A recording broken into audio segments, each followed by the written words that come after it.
বাংলাদেশের বাইরে পৃথিবীর বিভিন্ন প্রান্তে যেখান থেকে চ্যানেলে দেখছেন আপনাদের সকলকে সাদর আমন্ত্রণ তৃতীয় মাত্রা দেখবার জন্য। আর কথা বলার জন্য আমার আজকের অতিথি বায়াপাশে আছেন রাজনৈতিক পর্যবেক্ষক, ব্যবসায়ী এবং বাংলাদেশ আওয়ামী লীগের রাজনীতির সঙ্গে যুক্ত মোহাম্মদ শাহেদ। আমার ডানে রয়েছেন এম এ আজিজ, তিনি বাংলাদেশ ফেডারেল সাংবাদিক ইউনিয়ন বিএফইউজ এর একাংশের মহাসচিব। স্বাগত আপনার দুজনকে স্টুডিওতে। মিস্টার মোহাম্মদ শাহেদ, আপনাকে দিয়ে শুরু করি যে কতগুলো বিষয় আসলে দেশের একজন নাগরিক হিসেবে অনেকের কাছে স্পষ্ট নয়, আমার কাছেও নয়। যেমন ধরেন যে সৈয়দ আশরাফুল ইসলাম তিনি দপ্তর হারালেন কিন্তু মন্ত্রী আছেন। যে অভিযোগে, যে কারণে বা যে বিষয়গুলো নিয়ে অনেকদিন ধরে সমালোচনা হচ্ছিল, বলার অপেক্ষা রাখে না যে তিনি অত্যন্ত সজ্জন সৎ একজন মানুষ। বাট যে অভিযোগগুলোর কারণে তারা এই মন্ত্রিত্ব গেল এবং অনেকের মতে আরো আগেই যাওয়া উচিত ছিল, মন্ত্রিত্বটা থাকলো, দপ্তরটা গেল। মানে বাংলাদেশকে কেন এরকম একজনকে মন্ত্রী রাখতে হবে? এরকম অতীত হয়েছে, সোহেল তাজের ক্ষেত্রে একই ঘটনা ঘটেছে। এক, দ্বিতীয়ত হচ্ছে এই যে গম নিয়ে সাম্প্রতিক যে কেলেঙ্কারি, সেই কেলেঙ্কারির ফলে সংশ্লিষ্ট একাধিক মন্ত্রীর মন্ত্রিত্ব যাওয়ার কথা, গণমাধ্যমে সেগুলো নিয়ে সমালোচনা হয়েছে। আমরা প্রধানমন্ত্রীর ক্ষোভের কথা জানি, কিন্তু তারা এখনো বহাল তবিয়তে আছেন। আরেকজন মন্ত্রী যিনি গম কেলেঙ্কারির সঙ্গেও কম বেশি যুক্ত বা তার নাম আলোচনায় এসছে, সাজাপ্রাপ্তির কারণে, আদালত কর্তৃক সাজাপ্রাপ্ত হওয়ার কারণে তার মন্ত্রিত্ব থাকবার কথা নয়, এটি নিয়ে এক ধরনের বিতর্ক রয়েছে বিভিন্ন মহলে। আইনজীবীদের মধ্যে বিতর্ক রয়েছে যে তিনি মন্ত্রী থাকতে পারেন কি পারেন না। আব্দুল লতিফ সিদ্দিকী একজন সংসদ সদস্য, প্রাক্তন মন্ত্রী, একটি ঘটনা বা কিছু কথাবার্তা বলে বিতর্কিত হয়েছেন এবং আওয়ামী লীগ তাকে অনেক আগেই বহিষ্কার করেছে। কিন্তু সেই বহিষ্কারের চিঠি বহুদিন পরে স্পিকারের কাছে পৌঁছালো, যদি এখন পর্যন্ত সর্বশেষ প্রাপ্ত খবর অনুযায়ী তিনি এখন পর্যন্ত সংসদ সদস্যই আছেন। এ বিষয়ে স্থায়ী কোনো চূড়ান্ত কোনো সিদ্ধান্ত হয়নি। মানে এগুলো কিসের লক্ষণ আসলে, বা কেন এগুলো হয়? এখানে কি ব্যক্তি প্রতিষ্ঠানের চাইতে অনেক গুরুত্বপূর্ণ, বা প্রতিষ্ঠান বা কোনো দল ব্যক্তি দেশের চেয়ে গুরুত্বপূর্ণ এই কারণে? ধন্যবাদ জিলুর ভাই। বিষয়টি হচ্ছে যে আমরা সৈয়দ আশরাফের প্রসঙ্গ নিয়ে প্রথমে আসি। সৈয়দ আশরাফ একজন সজ্জন ব্যক্তি, এ ব্যাপারে কোনো সন্দেহ নাই। বাংলাদেশ আওয়ামী লীগ একটি অত্যন্ত পুরাতন রাজনৈতিক দল। আপনারা জানেন 1957 সালে সরওয়ার্দী সাহেবের নেতৃত্বে যখন আওয়ামী লীগ ছিলেন, তখন কিন্তু বঙ্গবন্ধু শিল্পমন্ত্রী ছিলেন। উনি শিল্পমন্ত্রীর থেকে পদত্যাগ করে পার্টি জেনারেল সেক্রেটারি হয়েছিলেন। তো এইটা কিন্তু আওয়ামী লীগের কোনো পুরাতন কিছু না, এটা মানে নতুন কিছু না, এটা একটা পুরাতন ধারাবাহিকতা। এবং উনি মন্ত্রিত্ব থেকে পদত্যাগ করে দলের পার্টিকে সুসংগঠিত করার জন্য কিন্তু পার্টি জেনারেল সেক্রেটারি হয়েছিলেন। এক্ষেত্রে কিন্তু এরকম কিছু হয়নি। সৈয়দ আশরাফ সাহেবের ক্ষেত্রে যেটি হয়েছে, হ্যাঁ, ওনার বিরুদ্ধে অভিযোগ আছে, উনি দপ্তরে অফিস করেন না, এটা একটা বিরাট অভিযোগ আছে। কিন্তু তাই বলে যে দপ্তরের কোনো কাজ পড়েছিল তাও কিন্তু না, দপ্তর সুন্দরভাবে চলেছে। কিন্তু ওনার যে জিনিসটা হয়েছে যে সৈয়দ আশরাফ সাহেব মন্ত্রিত্ব আছে কিন্তু উনি মানে কি বলে দপ্তর নাই। এই ক্ষেত্রে আমার যেটা আওয়ামী লীগের সিনিয়র নেতারা যেটা মানে ব্যাখ্যা দিয়েছেন, আমারও একই ব্যাখ্যা। ওনাকে দলীয় কাজে পূর্ণ নিয়োগ করার জন্য ওনাকে এরকম ভাবে দপ্তরবিহীন বা মন্ত্রী হিসেবে দলীয় কাজ করবেন উনি, দলের পূর্ণ। কারণ আপনারা জানেন যে উনি যে কোনো রাজনৈতিক মোকাবেলায় উনি কিন্তু একটা মানে সর্বাত্মক ভূমিকা নিয়েছেন। ইভেন কি হেফাজত ইসলামের সময় হেফাজত ইসলামকে যে রাত্রেবেলা যে উঠিয়ে দেওয়া হলো, এ ব্যাপারেও কিন্তু উনি উনার ডিসিশনে অনড় ছিলেন। তাহলে সুতরাং দলের যখন যেখানে প্রয়োজন হয়েছে সৈয়দ আশরাফ সাহেব কিন্তু সেখানেই কাজ করেছে। বাকিটা আরেকটা জিনিস হচ্ছে, বাংলাদেশ আওয়ামী লীগ কিন্তু একটি মানে পার্লামেন্টারিয়ান গভর্নমেন্ট, এটা কিন্তু প্রেসিডেন্সিয়াল গভর্নমেন্ট না। আর এরকম পার্লামেন্টারিয়াল গভর্নমেন্টে মন্ত্রিত্ব পরিবর্তন হবে, এইটাই সাধারণ। এটা অসাধারণ নেওয়ার কোনো কারণ আছে বলে আমার মনে হয় না। এরপরে আসি আমি এখানে লতিফ সিদ্দিকীর কথা আসছে। লতিফ সিদ্দিকীর এটা কেন এতদিন পরে স্পিকারের কাছে পৌঁছালো আমি জানি না, তবে রাস্তায় যেরকম ট্রাফিক জ্যাম থাকে এরকম হয়তো কোনো জ্যাম, মানে ওইরকম আর কি, ওই যে বেগম জিয়ার ওয়ারেন্ট এরকম হয়তো কোনো জ্যাম ছিল। রাজনৈতিক বিশ্লেষক হিসেবে আমি যেটুকু মনে করি, লতিফ সিদ্দিকী সাহেবের সংসদ সদস্য পদ থাকা উচিত নয়। লতিফ সিদ্দিকী এবং ওনার সংসদ সদস্য পদ থাকবেও না, যেহেতু স্পিকারের কাছে চিঠি চলে গেছে। এখন এটা তার সংসদ সদস্য পদ খারিজ করা সময়ের ব্যাপার মাত্র। আসি গম কেলেঙ্কারি নিয়ে। গম কেলেঙ্কারির ব্যাপারে এটা আমার মনে হয় না খুব বেশি আমার কথা বলাটা উচিত হবে, কারণ এটা অ্যাপিলেট ডিভিশনে ব্যাপারটি স্থগিত আছে, এটা একটা দ্য ম্যাটার ইজ সাবজুডিস। তারপরেও আমি যে জিনিসটা বলবো যে এই গম কেলেঙ্কারির ব্যাপারে মাননীয় প্রধানমন্ত্রীও ক্ষোভ প্রকাশ করেছেন, কিন্তু তারপরে যে জিনিসটি হয়েছে যে দেশে এবং আমাদের দেশে খাদ্য অধিদপ্তর বা বিএসটিআই অথবা সায়েন্স ল্যাবরেটরি এই গমগুলাকে কিন্তু টেস্ট করেছে। এই গমগুলাকে টেস্ট করে কিন্তু এর গুণগত মান কিন্তু খুব একটা খারাপ পায়নি। আরেকজন মন্ত্রী যিনি সাজা প্রাপ্ত হয়েছেন তার সংসদ সদস্য পদ থাকা উচিত না। আমিও মনে করি যে আইন যেভাবে থাকে তার সদস্যপ্রাপ্ত থাকা উচিত না। সে ব্যাপারে যদি সুনির্দিষ্ট নীতিমালা থেকে থাকে আমার মনে হয় তিনি হয়তো মন্ত্রিত্ব থেকে সরে যাবেন। এবং যেটা পত্র পত্রিকায় বোঝা যাচ্ছে বা দল বা দলের অভ্যন্তর বা দলের বাইরে থেকে যেগুলো বোঝা যাচ্ছে যে ঈদের পর অথবা আসন্ন সম্ভবত মন্ত্রিসভার একটা রদবদল হবে, এরকম একটা আলোচনা পত্র পত্রিকা অন্তত আছে। আমি শাইমা আজিজ, আমি আপনাকে ধন্যবাদ। আমি আসলে নিচের দিক থেকে বলছি। মোফাজ্জল হোসেন চৌধুরী মায়া, যিনি লোয়ার কোর্টে সাজা হয় এবং এরপরে আপনার অ্যাপিলেট ডিভিশনে পুনরায় লোয়ার কোর্টে আবার এই কেসটাকে ট্রায়াল করতে বলে। তো এটা আমি বলবো যে সর্বোচ্চ কোর্টের একটা রায় আছে এবং আমি এই রায়ের ব্যাপারে একজন উপযুক্ত লয়ারই কিন্তু এটার ব্যাখ্যা দিতে পারে। তবে মায়াবার বিষয়টা যেমন ইয়ার স্পিকার বলেছেন আমার কাছে কোনো অভিযোগ আসে নাই। তারপরে আপনার একজন, আমি এখানে তিনটা জাস্ট মোফাজ্জল হোসেন চৌধুরী মায়ার কেসটা সম্পর্কে তিনটা অবজারভেশন আমি বলতে পারি, যেহেতু এটা কেস। আপনি দেখেন, প্রথমে আপনার আইন কমিশনের বর্তমান চেয়ারম্যান বিচারপতি ABM খায়রুল হক, যিনি বাংলাদেশের প্রধান বিচারপতি ছিলেন এবং পঞ্চদশ সংশোধনের মাধ্যমে দেশের নির্বাচনী ব্যবস্থাটাই উলটপালট করে দিয়েছেন। তিনি বলেছেন সংশোধনী এনে করেননি, ওনার একটি রায়ের কারণ হিসেবে দেখিয়ে পঞ্চদশ সংশোধনী আনা হয়েছে। হ্যাঁ, একটা অংশ দেখে আর একটা অংশ। যাই হোক, ওই বিতর্কে যেহেতু আজকের সাবজেক্ট না আমি যাচ্ছি না। তিনি যে কথা বলেছেন, আপনার আইন কমিশনের বর্তমান চেয়ারম্যান বিচারপতি AM খায়রুল হক 2001 সালে জেনারেল এরশাদের জনতা টাওয়ার দুর্নীতি মামলায় এই একই মত দিয়ে বলেছিলেন, আপিল করলেও দোষী সাব্যস্ত ব্যক্তি সাজা বাতিল না হওয়া পর্যন্ত সংসদের সদস্যপদ থাকবে না। সাবেক অ্যাটর্নি জেনারেল মাহমুদুল ইসলাম তার একটা বইয়ে বলেছেন, সংসদ সদস্য নির্বাচিত হওয়ার পরেও কোনো ব্যক্তি সংবিধানের ওই 66(2) অনুচ্ছেদের কারণে অযোগ্য বলে গণ্য হতে পারেন। আরেকটি আপনার আছে যে দুদকের আইনজীবী, যিনি কেসটা দুদকের পক্ষ থেকে করেছেন, তিনি বলেছেন, আপিল বিভাগের রায়ের পর মায়ার মন্ত্রী ও সংসদ পদে থাকা সমীচীন নয় বলে মনে করেন দুদকের আইনজীবী খুরশিদ আলম খান। তৃতীয়ত, নির্বাচন কমিশনের আপনার একজন কমিশনার বলছেন, নির্বাচন কমিশনার মোহাম্মদ আব্দুল মোবারক বলেন, 2013 সালে ভারতের সুপ্রিম কোর্ট এক রায়ে দোষী সাব্যস্ত ও দণ্ডপ্রাপ্ত ব্যক্তি আপিল করেই যে তার সংসদ সদস্যপদ টেকাতে পারেন না তা স্পষ্ট করে দেন। আমার মনে হয়, আমি একজন ফরমার চিফ জাস্টিস, এখন যিনি আইন কমিশনের চেয়ারম্যান, ইলেকশন কমিশন এবং আপনার যিনি দুদক যারা কেস করেছিল সেই আইনজীবীর মতামত আমি দিলাম। আমার মনে হয় এর বাইরে আর ব্যাখ্যা দেওয়ার কিছু থাকে না। আমার মনে হয় মোফাজ্জল হোসেন মায়া তিনি অনেক আগেই গভর্নমেন্ট থেকে কোনো ইনস্ট্রাকশন না দিলেও তার আগেই রিজাইন করা উচিত ছিল নৈতিকভাবে, কারণ তার নৈতিক ফলন। কিন্তু এখনো কিন্তু কোনো সুস্পষ্ট, আমি তাকে ডিফেন্ড করছি না, যেহেতু এটা একটা আইন আছে, কিন্তু এখনো কিন্তু সুস্পষ্ট কোনো মানে অভিযোগ তার বিরুদ্ধে কিন্তু সংসদে যায়নি।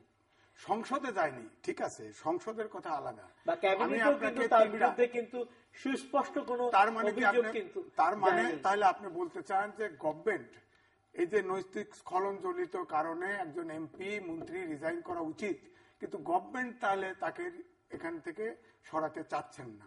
না না, গভর্নমেন্ট ব্যাপারটা সরাতে তো তাই চাবে না না। কেন? গভর্নমেন্ট অবশ্যই সরাতে না, কিন্তু চাবে। এই যে অভিযোগ যাওয়া না যাওয়া এগুলো তো এক ধরনের ধরেন সোকল্ড ফর্মালিটিস, কারণ এটি তো সবাই জানেন, পত্রপত্রিকা দেখছেন, টেলিভিশন শুনছেন, সবাই তো কি ঘটছে না ঘটছে সবারই সবাই নখদর্পণে জানে। আছে। দ্বিতীয়ত আপনার আসেন নেক্সট আপনার খাদ্যমন্ত্রী কামরুল ইসলাম সাহেবের গমের 400 টন গম গত 18 ফেব্রুয়ারিতে আপনার চিটাগাং পোর্টে আসে। এরপরে এই গম খালাস করতে সরাসরি তৎকালীন খাদ্য অধিদপ্তরের ডিজি তিনি নিজে যান। কারণ ওই যে গম আনা হয়, গম যে ব্রাজিল থেকে আনা হয়, ব্রাজিল থেকে কোনো এই গমের কোনো ছাড়পত্র ছিল না। তখন ওই ফরমার ডিজি বলেন যে ব্রাজিলের থেকে গম আনলে ব্রাজিল থেকে নাকি কোনো ছাড়পত্র লাগে না। এখানে কোনো অদৃশ্য শক্তির হস্তক্ষেপে এই গমগুলো কিন্তু এয়ারপোর্ট থেকে রিলিজ হয় এবং ইতিমধ্যে 1,500 টন গমে পোর্ট থেকে রিলিজ হয় এবং এই 150 টনে অলরেডি 100 টন গম আপনার বিভিন্ন জায়গায় বিতরণ হয় এবং 50 টন এখনো আছে বলে অনুমান করা হয়। তো বিধিবাম যখন পুলিশকে পুলিশের অংশে গম যায়, পুলিশ তখন এইটা খাইতে পারে না, পুলিশের নানান পেটের পীড়া, অসুখ এগুলি হয়, এ বলে প্রধানমন্ত্রী অফিসে প্রথমে কমপ্লেন দেয় এবং এই গম আপনার ইয়েতে দেওয়া হয়, আপনার ওই যে সোশ্যাল সেফটি নেটের যতগুলি প্রোগ্রাম আছে, কাবিখা, তারপরে সাধারণ জনগণের জন্য যে এদিক দিয়ে দিয়ে দেওয়া হয়, আনসারকে দেওয়া হয়, ইত্যাদি ইত্যাদি। তখন প্রাইম মিনিস্টার অফিস থেকে প্রধানমন্ত্রী নিজে সেই পুলিশের দরখাস্ত নিয়ে ক্যাবিনেট মিটিং এ উত্থাপন করে যে আমি তো কম দামে গম আনতে বলিনি, খারাপ গম। কিন্তু এরপরেও কিন্তু এটার কোনো আজ পর্যন্ত এটার কোনো সুরাহা হয় নাই। এখন আপনি যে কথা বলেছেন এটা তো আপনার খাদ্য পুষ্টি অধিদপ্তরে আপনার এটা টেস্ট করা হয়েছে এবং আমাদের সায়েন্স ল্যাবরেটরিতেও টেস্ট করা হয়েছে, কিন্তু একটি টেস্টও কিন্তু নিরপেক্ষ কোনো তদন্ত কমিটি বা নিরপেক্ষ কোনো অবস্থান থেকে এটার কিন্তু তদন্ত হয় নাই।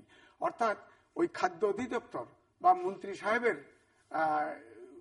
মানে উদ্যোগে এই পরীক্ষাগুলি করা হয়েছে, কিন্তু একটি গমের খাদ্য অধিদপ্তর তো টেস্ট করেছে, ঠিক আছে, বিএসটিআই তো আর ওই মন্ত্রণালয়ের আন্ডারে না। বিএসটি তাই আমি বলছি না, সায়েন্স ল্যাবরেটরি থেকে।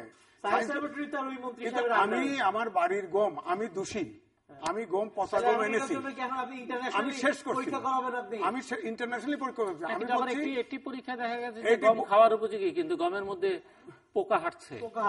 আমি বলছি যে ধরেন আমি এক পচা গম এনেছি, তো টেস্টটা আমি আইসিডি বলেন সরি সায়েন্স ল্যাবরেটরিতে টেস্ট করতে পাঠালাম, ওই গম যে ওই পোকা হাঁটা গম, এটার নিশ্চয়তা কোথায়? সুতরাং এই গমটা তো আপনার পরীক্ষা করবেন আপনি, তাহলে না আমি বুঝবো যে নিরপেক্ষ টেস্ট হয়েছে। তারপরে শোনেন, একটা গমের 10টি উপাদান টেস্ট করা হয়, কিন্তু 2টি উপাদান 8টি উপাদানের উপরে টেস্ট করা হয় নাই এবং যেটুকু টেস্ট করা হয়েছে ওটুকে বলা হয়েছে এখানে ভাঙার পরিমাণ বেশি, এখানে গম খাওয়া যেতে পারে, কিন্তু আদৌ খাওয়া যাবে কিনা, এটা বিষাক্ত কিনা, হ্যাঁ এটা খাওয়ার আপ টু দ্য মার্ক কিনা, এই 2 পয়েন্ট কিন্তু অ্যাভয়েড করা হয়েছে। সুতরাং এটা প্রকৃত তদন্ত টেস্ট যেটা হয়েছে এটা নিরপেক্ষ টেস্ট নয়। আমার মনে হয় নিরপেক্ষ কোনো তদন্ত কমিটি দিয়ে গম সংগ্রহ করে যদি নিরপেক্ষভাবে তদন্ত করা হয় তাহলে আমার বিশ্বাস যে এই গম যে খাদ্যের অনুপযুক্ত আমরা এটা তখনই বলতে পারি আপনার, কারণ যত জায়গায় গমটা দেওয়া হয়েছে একটি জায়গায় গম কিন্তু অ্যাকসেপ্ট করে নাই। অন্য দুটো প্রশ্ন আমি কুইক শেষ করছি। আব্দুল লতিফ সিদ্দিকী আপনি বলেছেন তার তখনই মেম্বারশিপ আপনার খাওয়া হয়েছে, এটা তখনই আপনার পার্লামেন্টারি স্পিকারের কাছে এটা অবগত করা উচিত ছিল। আমার মনে হয়েছে যে তার এমপিশিপ রক্ষা করার চেষ্টা গভর্নমেন্ট তরফ থেকে চেষ্টা করা হয়েছে।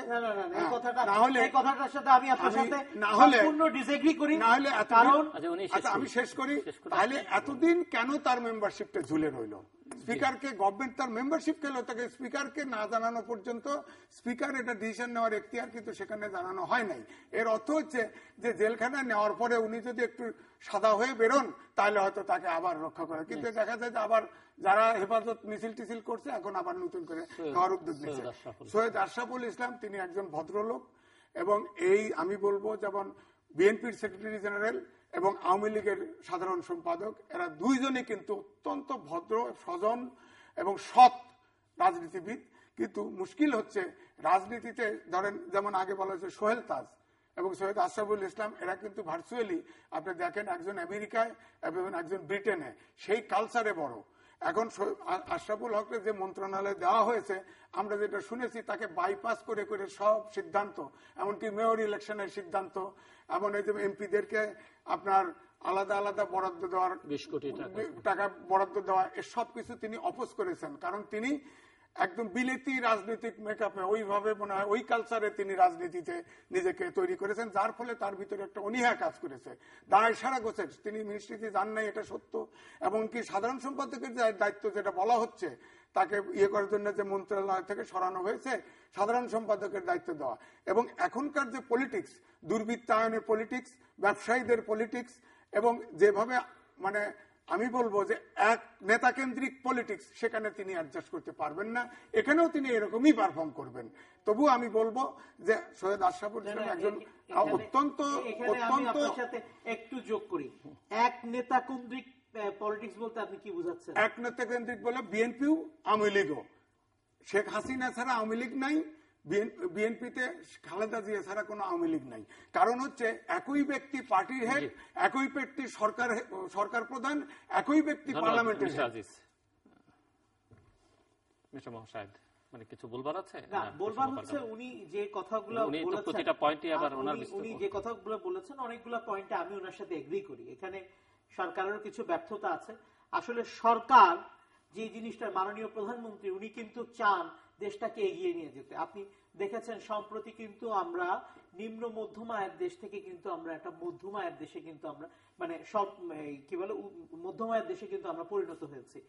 মাননীয় প্রধানমন্ত্রী নিরলস মানে এটার জন্য পরিশ্রম করে যাচ্ছেন, কিন্তু কিছু কিছু লোকের কারণে সরকারকে কিছু কিছু সময় বেকায়দায় করতে হয়। একটা জিনিস আমি একটু তথ্য দেই আপনাদেরকে। বাংলাদেশে এই স্বল্প এখন 6 জিডিপি কিন্তু আমাদের কনস্ট্যান্ট রয়েছে। তারপরে $15 বিলিয়ন আমাদের কিন্তু রেমিটেন্স রয়েছে। তারপরে হচ্ছে $23 বিলিয়ন আমাদের কিন্তু এখনো রিজার্ভ ফান্ডে রয়েছে। $1400 মিলিয়ন কিন্তু আমরা এখনো পর্যন্ত ইম্পোর্ট এক্সপোর্ট করছি আমরা। তাহলে বাংলাদেশ কিন্তু আগাচ্ছে। এই যে আমাদের কিছু কিছু বিক্ষিপ্ত ঘটনা, এই ঘটনাগুলা কিন্তু আমাদেরকে বাংলাদেশকে আস্তে আস্তে সেট ব্যাক করে দেয়। এই ঘটনাগুলো যদি না ঘটে বাংলাদেশ কিন্তু আগাচ্ছে। আপনি একটা জিনিস খেয়াল করেন, 1972 সালে তাজউদ্দিন সাহেব যখন সংসদে করেন, ফাইন্যান্স মিনিস্টার হিসেবে তাজউদ্দিন সাহেব যখন সংসদে উনি বাজেট পেশ করেন, তখন 776 কোটি টাকার বাজেট ছিল। 7.5 কোটি মানুষের খাদ্যে উদ্বৃত্ত ছিল, খাদ্য ঘাটতি ছিল প্রায় 30 লক্ষ মেট্রিক টন। সেখানে আমরা 2015 সালে বাজেট দিয়েছি প্রায় 3 লক্ষ কোটি টাকার আমরা বাজেট দিয়েছি, এবং আমরা এখন খাদ্যের স্বয়ংসম্পূর্ণ এবং আমরা কিন্তু এক্সপোর্ট করছি। তাহলে বিষয়টা হচ্ছে আমরা কিন্তু এগিয়ে যাচ্ছি। যে দেখেন বাংলাদেশে আপনি এক্সপোর্টও করি ইম্পোর্টও করি, আমরা যে সেক্টরে যাচ্ছি, আপনি দেখেন যোগাযোগের ক্ষেত্রে আমরা কিন্তু অনেক দূরে এগিয়ে গিয়েছি। পদ্মা সেতু ওয়ার্ল্ড ব্যাংক রিজেক্ট করেছে যে কোনো কারণে, এটা যদি আমার ব্যাখ্যা চান এটা অন্য ব্যাখ্যায় যেতে হবে আমাদেরকে।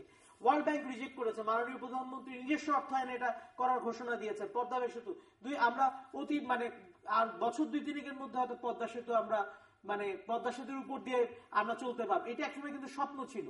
এই যে নরেন্দ্র মোদীর ভিজিট, নরেন্দ্র মোদী কিন্তু বাংলাদেশে এসছেন, কিছু দিতে এসছেন। উনি কিন্তু প্রথমে কিন্তু এই সাউথ এশিয়ার কিন্তু অনেকগুলা কান্ট্রিতে উনি গিয়েছেন, কিন্তু বাংলাদেশে আসেননি। কিন্তু বাংলাদেশে এসছেন অনেকদিন পরে, অনেকগুলা অমীমাংসিত জিনিসগুলা কিন্তু উনি নিয়ে এসছেন। এই যে ছিটমহল সমস্যা, আপনি কি মনে করেন না এটা সরকারের একটা সফলতা?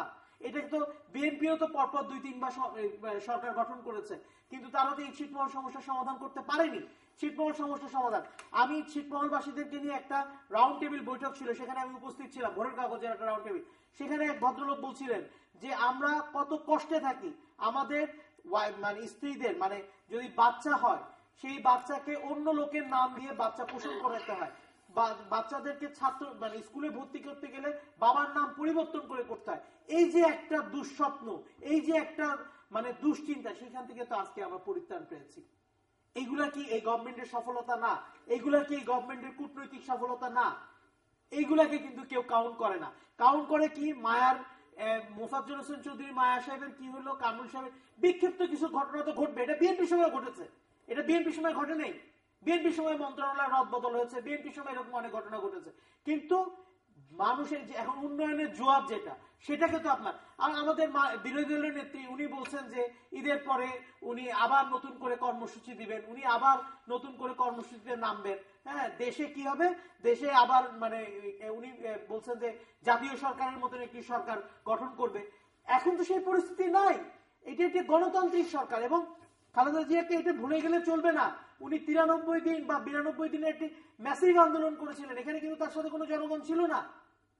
এবং গতকালকে আমাদের তথ্যমন্ত্রী বলেছেন যে এটা একটা বিশেষ ট্রাইব্যুনাল গঠন করা হবে, বিশেষ ট্রাইব্যুনাল গঠন করে এখানে তাকে বিচারের আওতায় আনা হবে এবং এটা বিচারের আওতায় আসা উচিত। কারণ আপনি একটা জিনিস বোঝেন যে নিরীহ লোকগুলা, এই নিরীহ লোকগুলার কি দোষ, কি অন্যায়?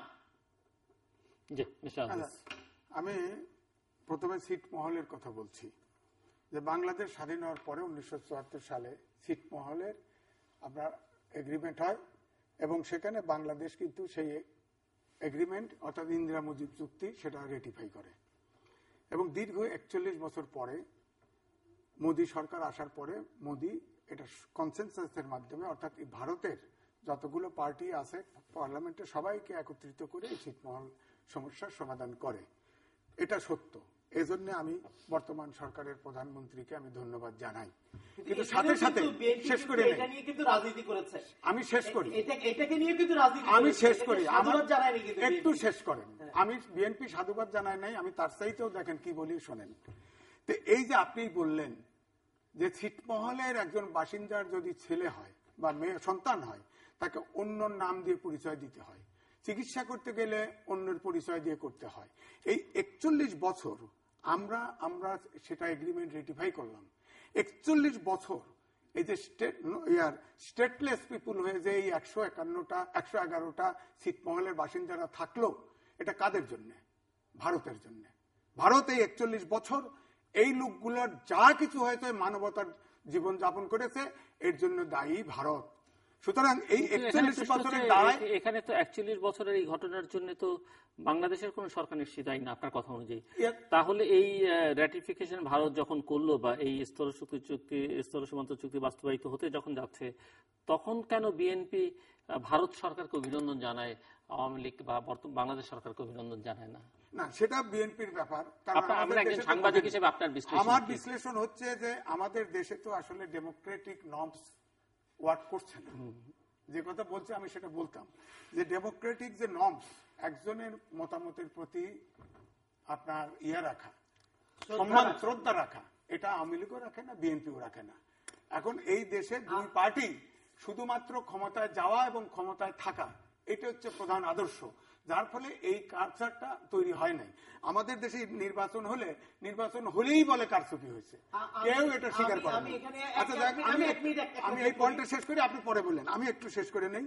তো ছিটমহলের এই 41 বছর পরে আমি এই জন্যই বলছি যে এই অবশ্যই এটা কূটনৈতিক সফলতা, কিন্তু তবে এই 41 বছর যে এই মানবতার জীবন যাপন করেছে এই ছিটমহলবাসীরা, স্টেটলেস পিপুল হিসাবে বাস করেছে, এর সাথে অবশ্যই নরেন্দ্র মোদীকে বলা উচিত ছিল যে এই 41 বছরে এই ছিটমহলের যে জনগণ মানবতার জীবন যাপন করেছে আমরা এর জন্য দায়ী। এই কথাটি সাইডলাইনে বলা উচিত ছিল, কারণ এটার জন্য বাংলাদেশ দায়ী নয়, বাংলাদেশ দায়ী নয়। দ্বিতীয় আসেন যে আপনার মোদী আসছে, আপনি যে কথা বলেছেন, আমরা দেখেন যে আমরা বাংলাদেশের প্রত্যাশা কি, এই প্রত্যাশা কি একটা পূরণ হয়েছে? আমরা কি চেয়েছি? আমরা চেয়েছি সীমান্ত, পৃথিবীর ভিতরে সবচেয়ে অশান্ত সীমান্ত হচ্ছে বাংলাদেশ এবং ভারত। এখনো এই দেখেন কালকেও খবর আছে মারা গেছে, আগের দিনও 2 জন, এইভাবে আছেই। তো আমরা কি সেটার সমাধান পেয়েছি? পানির সমস্যা, আপনার তিস্তা, ফেনী, এসব নদীর পানির সমস্যা নিয়ে বাংলাদেশ, তাছাড়াও 54টি রিভার আপনার রিভার লিঙ্কিং প্রজেক্ট করছে ভারত, তার 52টা হচ্ছে বাংলাদেশের সাথে।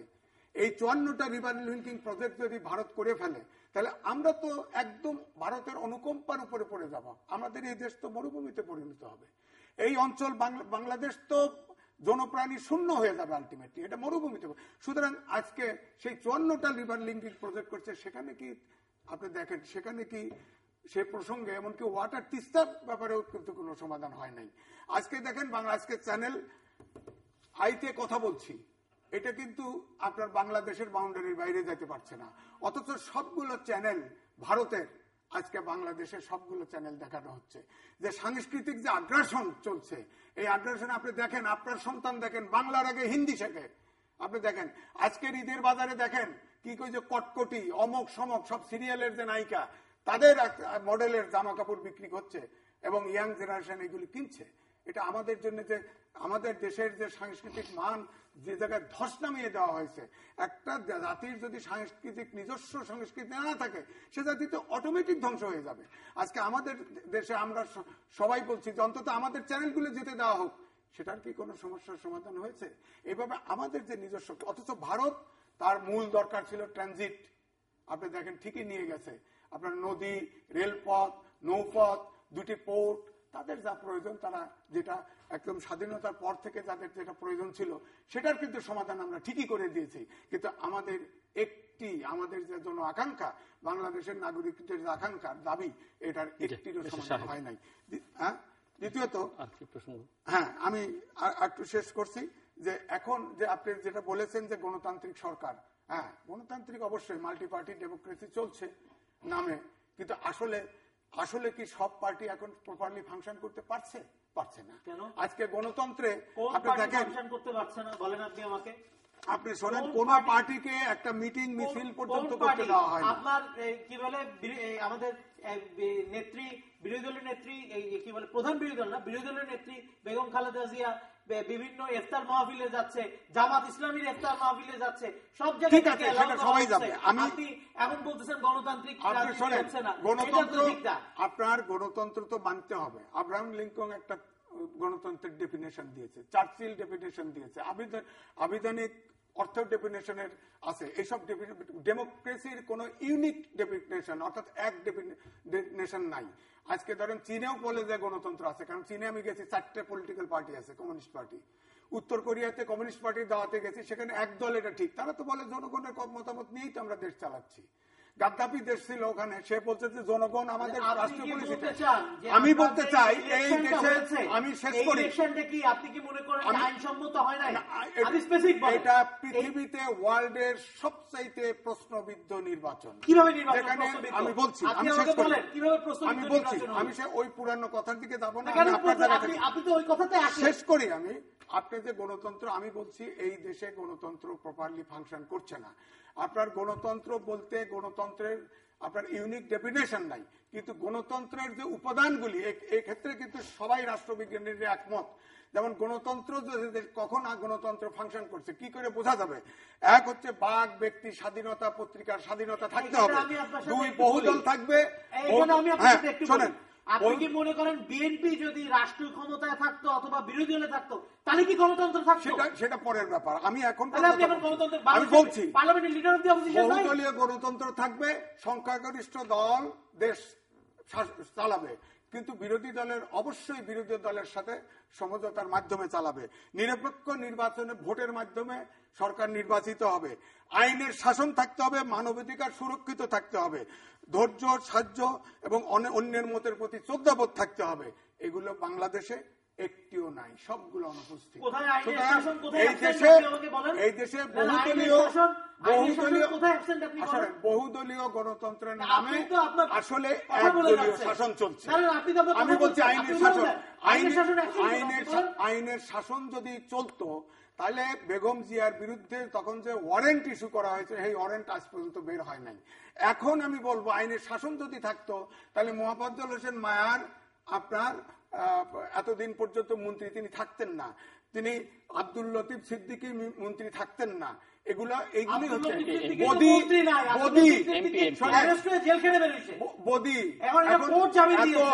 আপনার এত ক্রসফায়ার করে, কিন্তু এখনো দেখেন বদি কিন্তু বদিক ধরা ছোঁয়ার বাইরে।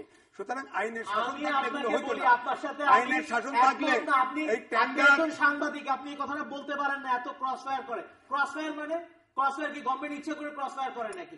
বন্দুক যুদ্ধ হয়, উভয় পক্ষে যখন যুদ্ধ হয়, যখন আইন শৃঙ্খলা বাহিনীকে মানে তাদের প্রোটেকশন নিতে হয়, তখন হয়তো বছরের পর বছর ধরে গল্পটা একই রকম থাকে। গল্প একই রকম গল্প করলে তো সারা জীবনই একই এটা তো গল্প আপনি শুনছি। গণতান্ত্রিক নিয়মে বলতে পারেন না যে সরকার, তাহলে তো বলবো বিএনপি এটা শুরু করছে। বিএনপি এই র‍্যাব সৃষ্টি কাদের? র‍্যাব সৃষ্টি অবশ্যই বিএনপি করছে, অবশ্যই আপনি বলেন যে বিএনপি। আমি বলি বিএনপি র‍্যাব তৈরি করেছে। আমি স্পষ্টভাবে বলছি যে আইন বহির্ভূত ভাবে কোনো মানুষকে হত্যা করা, এত নৃশংসতা কোন স্বাভাবিকভাবে কোন মানুষ এটা সমর্থন করতে পারে না। এবং বিএনপি র‍্যাব তৈরি করেছে এবং আওয়ামী লীগ সরকার এটাকে ব্যবহার করছে। আমি বলি যখন বন্দুক যুদ্ধ হয়, বন্দুকযুদ্ধ হয় না তো রে ভাই, আপনি র‍্যাবের মতো কথা কয়েন। অনেক সময় আপনাকে র‍্যাবের প্রধান বানানো দরকার। আমাকে র‍্যাবের ভাষায় কথা বলছেন। র‍্যাবের প্রধান বানানো দরকার। আমি স্ট্রংলি ডিফেন্ড করলাম আপনার এই কথাটা। সরকার কোন লোককে ধরে নিয়ে গিয়ে মেরে ফেলে এরকম ঘটনা ঘটে নাই। আপনারা দেখেছেন সালাউদ্দিন সাহেবকে গুম করার ঘটনা ঘটেছে, যেটা বিএনপির উপরে আওয়ামী লীগের উপরে চাপানোর চেষ্টা করা হয়েছে। সেই জিনিসটা কিন্তু সালাউদ্দিন সাহেবকে কোথায় পাওয়া গেল? শ্রীলঙ্কায় পাওয়া গেল। সেই দোষটাও কিন্তু র‍্যাবের উপরে চাপানোর চেষ্টা করা হয়েছিল। আলটিমেটলি কিন্তু সালাউদ্দিন সাহেব কোন স্টেটমেন্টে বলে নাই যে আমাকে র‍্যাব বা বাংলাদেশের কোন আইন শৃঙ্খলা পরিস্থিতি আমাকে ধরে নিয়েছে। বলছে এই কথাই যে আমাকে চোখ বেঁধে সারা সবসময় রাখা হয়েছে। আমি আরে ভাই, আপনারা তো একটা পলিটিশিয়ান, তাদের তো নিজের সালাউদ্দিনের কি কোনো শত্রু নাই? হ্যাঁ, তার কিন্তু দলীয় কোনো শত্রু নাই।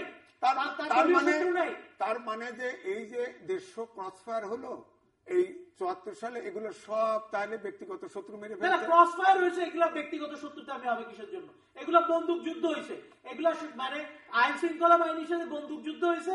আইন শৃঙ্খলা বাহিনী একটা সময় গুলি করতে বাধ্য হয়েছে। এখন আমি আপনাকে যদি ফায়ার করি, আপনার কাছে যদি আর্মস থাকে, আপনি আমাকে আপনার প্রোটেকশন দিবেন না? এই জন্যই তো বলছি যে র‍্যাব এবং পুলিশের ভাষায় আপনার মনে হচ্ছে যে আপনি সব এগুলো দেখছেন এবং উপস্থিত ছিলেন। যাই হোক, আমার একটা প্রশ্ন, যে গল্প সবগুলো একই রকম হয় কি করে? না, ঘটনা সবগুলো একই রকম। গল্প বানাইছে বিভিন্ন সময় বিভিন্ন গল্প বানান, তারপর তাহলেও তো আমাদের চিন্তার সুযোগ আছে। এই র‍্যাবের আওয়ামী লীগকে আপনি র‍্যাবের গল্প শিখাইতেছেন।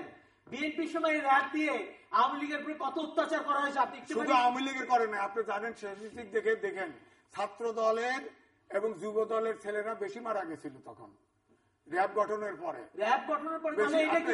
তাহলে আমি এটা সমর্থন করি না। বলতে পারি এরকম যে বিএনপি যখন যাকে দিয়ে তার স্বার্থটা হাসিল করতে পারতেছিল না, তখন এই র‍্যাবকে ব্যবহার করে তারা এই কাজ না, দুই পার্টি একই। 1974 সালের যে কালাকানুন আইন করা হয়েছে স্পেশাল পাওয়ার অ্যাক্ট, বিএনপি এসে উঠো করে। আমি আপনাকে আবারও বলি, আমি স্ট্রংলি প্রোটেস্ট করলাম এই কথাটা। র‍্যাব একটি এলিট ফোর্স। এই ফোর্স পুলিশ বাহিনীকে সহায়তা করার জন্য এই ফোর্সকে নামানো হয়েছে এবং আইন শৃঙ্খলা পরিস্থিতি নিয়ন্ত্রণ করার জন্য এই ফোর্স নিরলসভাবে কাজ করে যাচ্ছে। দেশে যে এতগুলা জঙ্গিবাদ, দেশে যে এতগুলা জঙ্গির আখড়া উদ্ধার হচ্ছে, র‍্যাব যে এগুলো উদ্ধার করছে, এগুলাকে আপনি সাধুবাদ জানান? অবশ্যই সাধুবাদ জানাই। আর আপনি চিটাগংয়ে মিনি ক্যান্টনমেন্টের মতন একটি ক্যান্টনমেন্ট উদ্ধার হলো, র‍্যাব দিয়ে করলো এটা। আপনি সেখানে তো র‍্যাব অবশ্যই ধন্যবাদ।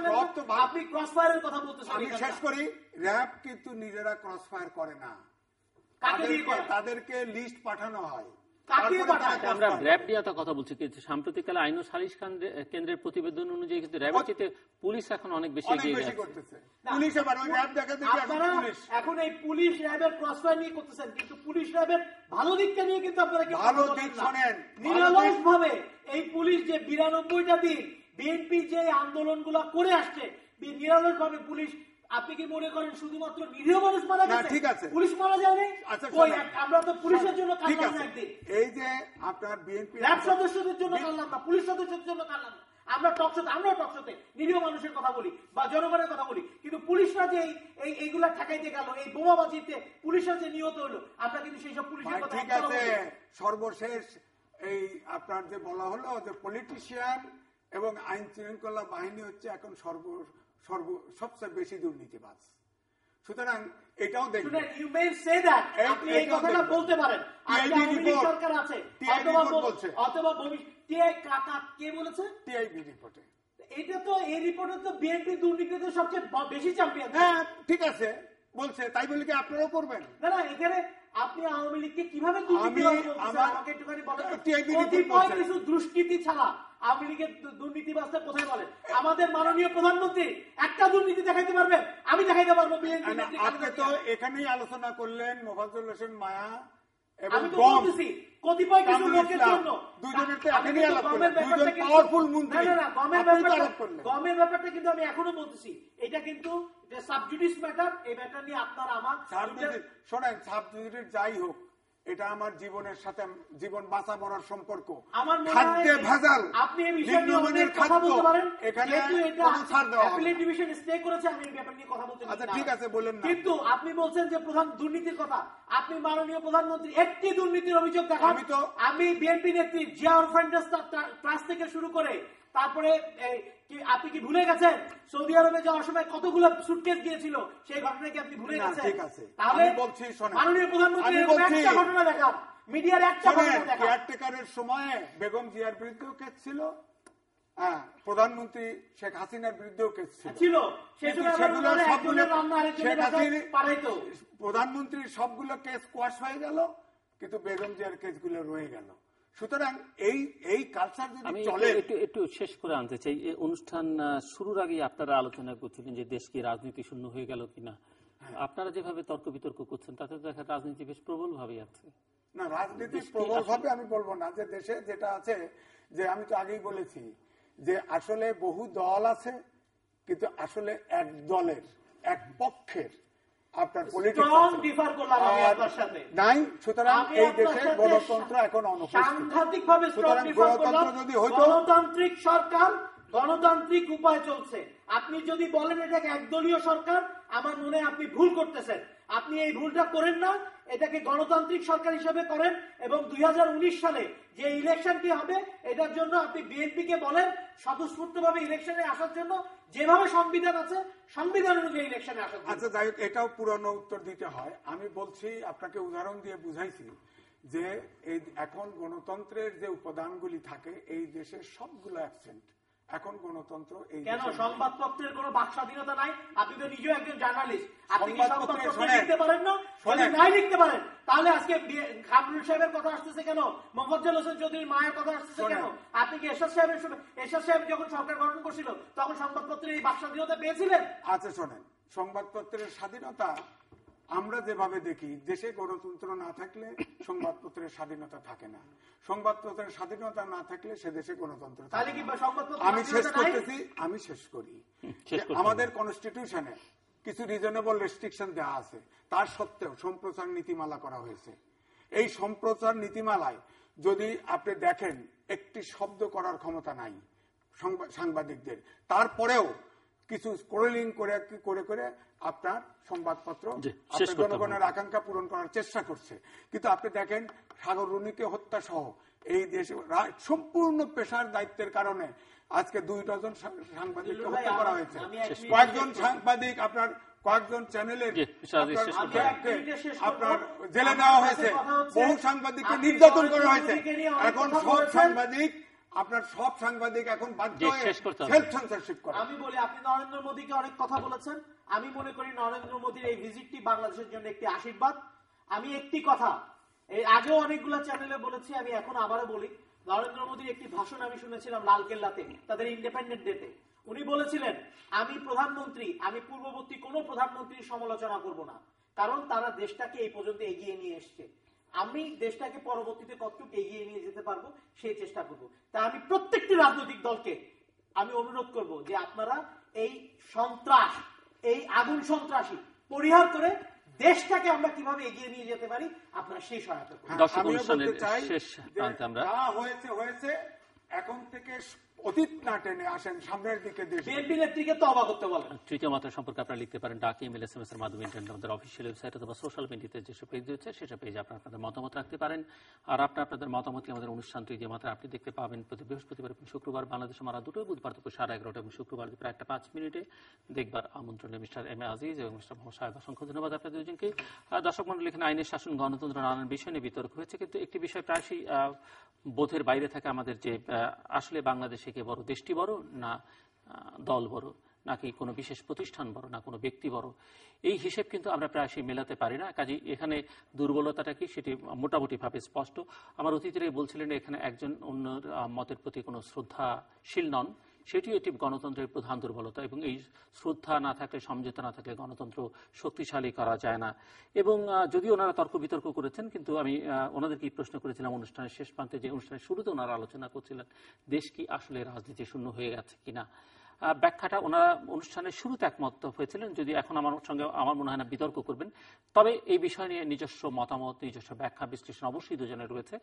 এই বিষয় নিয়ে আমরা হয়তো ভবিষ্যতে আরো আলোচনা করব। দর্শক আমাদের সঙ্গে থাকবার জন্য অসংখ্য ধন্যবাদ। আপনাদের সবার জন্য শুভকামনা।